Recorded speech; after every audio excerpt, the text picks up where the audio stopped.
ನಮಸ್ಕಾರ. ಬನ್ನಿ ಇವತ್ತು ನಾವು ಮಾತಾಡೋಣ ಹೊಸದಾಗಿ ರಿಲೀಸ್ ಆಗಿರೋ ಡ್ಯೂಡ್ ಸಿನಿಮಾದ ಬಗ್ಗೆ. ಇದರಲ್ಲಿ ಲವ್ ಇದೆ, ಕಾಮಿಡಿ ಇದೆ, ಆದರೆ ಎಲ್ಲೋ ಫೋಕಸ್ ಮಿಸ್ ಆಗಿದೆ ಅಂತ ವಿಮರ್ಶೆಗಳು ಹೇಳ್ತಿವೆ. ಹಾಗಾದ್ರೆ ಏನಿದು ಕಥೆ ನೋಡೋಣ ಬನ್ನಿ. ಪ್ರೀತಿ, ನಗು ಮತ್ತು ದಾರಿ ತಪ್ಪಿದ ಗಮನ. ನೋಡಿ, ಈ ಒಂದೇ ಒಂದು ಲೈನ್ ಕೇಳಿದ್ರೆ ಗೊತ್ತಾಗತ್ತೆ ಸಿನಿಮಾದಲ್ಲಿ ಪ್ಲಸ್ ಇದೆ, ಹಾಗೆಯೇ ಮೈನಸ್ ಕೂಡ ಇದೆ ಅಂತ. ಸೊ ಏನಿದು ಅಂತ ಇನ್ನಷ್ಟು ಡೀಟೇಲ್ ಆಗಿ ನೋಡೋಣ ಬನ್ನಿ. ಮೊದಲಿಗೆ ಈ ಸಿನಿಮಾ ಮೇಲೆ ಇಷ್ಟೊಂದು ಹೈಪ್ ಯಾಕಿತ್ತು ಅಂತ ಶುರು ಮಾಡೋಣ. ನೆನ್ಪಿರ್ಬೇಕಲ್ಲ, ನಟ ಪ್ರದೀಪ್ ರಂಗನಾಥನ್ ಅವರ ಲವ್ ಟುಡೇ ಸಿನಿಮಾ ಅದಂತೂ ಸೂಪರ್ ಹಿಟ್ ಆಗಿತ್ತು. ಸೊ ಸಹಜವಾಗಿಯೇ ಡ್ಯೂಡ್ ಮೇಲೆ ಎಲ್ಲರ ಎಕ್ಸ್ಪೆಕ್ಟೇಷನ್ಸ್ ತುಂಬಾನೇ ಇತ್ತು. ಹಾಗಿದ್ರೆ ಕಥೆ ಏನೋ ಅಂತೀರಾ? ಸ್ಪಾಯ್ಲರ್ ಏನಿಲ್ಲ, ಚಿಂತೆ ಬೇಡ. ಇದು ನೋಡಕ್ಕೆ ಸಿಂಪಲ್ ಕಾಣೋ, ಆದ್ರೆ ತನ್ನ ಒಳಗಿನ ನೋವನ್ನೆಲ್ಲ ನಗುವಿನ ಹಿಂದೆ ಬಚ್ಚಿಟ್ಕೊಳ್ಳೋ ಒಬ್ಬ ಹುಡುಗನ ಸ್ಟೋರಿ. ಅವನು ಲೈಫ್ನಲ್ಲಿ ಲವ್, ಫ್ರೆಂಡ್ಶಿಪ್ ಮತ್ತೆ ಫೇಮ್ ಇವೆಲ್ಲ ಒಂದಕ್ಕೊಂದು ಕ್ಲಾಶ್ ಆದಾಗ ಏನಾಗುತ್ತೆ ಅನ್ನೋದೇ ಕಥೆ. ಇವತ್ತಿನ ಕಾಲದಲ್ಲಿ ಈಗೋ, ಬೇರೆಯವರಿಂದ ಸಿಗೋ ವ್ಯಾಲಿಡೇಷನ್, ಇದೆಲ್ಲ ಸಂಬಂಧಗಳ ಮೇಲೆ ಹೇಗೆ ಪರಿಣಾಮ ಬೀರುತ್ತೆ ಅಂತ ತೋರಿಸೋ ಒಂದು ಫ್ರೆಶ್ ಪ್ರಯತ್ನ ಇದು.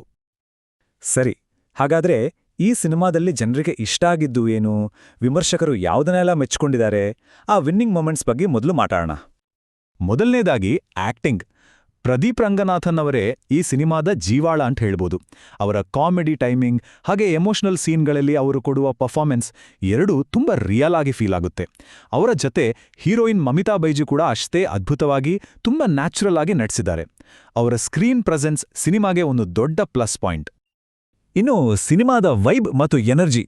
ಫಸ್ಟ್ ಹಾಫ್ ಅಂತೂ ಪಕ್ಕಾ ಯೂತ್ಫುಲ್, ಫುಲ್ ಫನ್. ಡೈಲಾಗ್ಗಳು ಅಷ್ಟೇ ಶಾರ್ಪ್ ಆಗಿವೆ. ಅದರಲ್ಲೂ ಸೆಲ್ಫ್ ವರ್ತ್ ಬಗ್ಗೆ ಬರೋ ಮಾತುಗಳು ನೇರವಾಗಿ ಮನಸ್ಸಿಗೆ ನಾಟುತ್ತೆ. ಇದಕ್ಕೆಲ್ಲ ಕಿರೀಟ ಇಟ್ಟಾಗಿರೋದು ಯುವನ್ ಶಂಕರ್ ರಾಜ ಅವರ ಮ್ಯೂಸಿಕ್. ಪ್ರತಿಯೊಂದು ಇಮೋಷನಲ್ ಸೀನು ಅವರ BGM ಬೇರೆಯೇ ಲೆವೆಲ್ಗೆ ಕೊಂಡೊಯ್ಯುತ್ತೆ. ಓಕೆ, ಎಷ್ಟೆಲ್ಲ ಪಾಸಿಟಿವ್ಸ್ ಇದೆ, ಆದರೆ ಸಿನಿಮಾ ಎಡವಿದ್ದೆಲ್ಲಿ? ಈಗ ನಾಣ್ಯದ ಇನ್ನೊಂದು ಮುಖ ನೋಡೋ ಸಮಯ.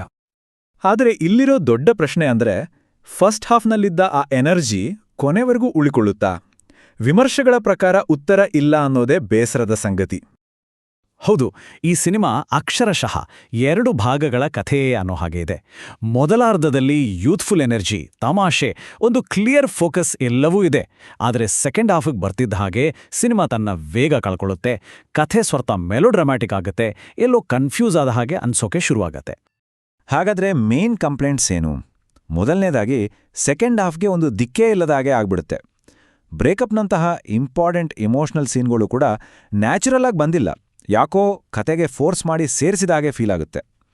ಇನ್ನೊಂದು ಸಮಸ್ಯೆ ಅಂದರೆ, ಸಿನಿಮಾ ಒಂದೇ ಸಲ ರೊಮ್ಯಾಂಟಿಕ್, ಎಮೋಷನಲ್, ಫಿಲಾಸಫಿಕಲ್ ಹೀಗೆ ಎಲ್ಲವೂ ಆಗೋಕೆ ಟ್ರೈ ಮಾಡುತ್ತೆ. ಇದರಿಂದ ಕನ್ಫ್ಯೂಷನ್ ಜಾಸ್ತಿ ಆಗುತ್ತೆ. ಜೊತೆಗೆ ಎಡಿಟಿಂಗ್ ಇನ್ನಷ್ಟು ಶಾರ್ಪ್ ಆಗಿರ್ಬೋದಿತ್ತು. ಕೆಲವು ಸೀನ್ಗಳು ಯಾಕಿಷ್ಟು ಉದ್ದ ಇದೆ ಅನಿಸೋದು ಸುಳ್ಳಲ್ಲ. ಸರಿ, ಇದೆಲ್ಲವನ್ನು ಒಟ್ಟಿಗೆ ಸೇರಿಸಿ ನೋಡಿದಾಗ ಫೈನಲ್ ವರ್ಡಿಕ್ಟ್ ಏನು ಹೇಳುತ್ತೆ ನೋಡೋಣ. ಒಟ್ಟಾರೆಯಾಗಿ ಹೇಳೋದಾದರೆ, ಈ ಸಿನಿಮಾದ ಹೃದಯ ಅಥವಾ ಉದ್ದೇಶ ಒಳ್ಳೆಯದೇ, ಅದು ಸರಿಯಾದ ಜಾಗದಲ್ಲೇ ಇದೆ. ಆದರೆ ಫೋಕಸ್ ಮಾತ್ರ ಎಲ್ಲೋ ಅರ್ಧ ದಾರಿಯಲ್ಲೇ ತಪ್ಪೋಗಿದೆ. ಲವ್ ಟುಡೇ ಸಿನಿಮಾದಲ್ಲಿದ್ದಂಥ ಬಿಗಿ ಚಿತ್ರಕಥೆ ಇಲ್ಲಿ ಮಿಸ್ಸಿಂಗ್. ಅದಕ್ಕೆ ಇದೊಂದು ಮಿಕ್ಸ್ಡ್ ಬ್ಯಾಗ್ ಅಂತ ಹೇಳ್ಬೋದು.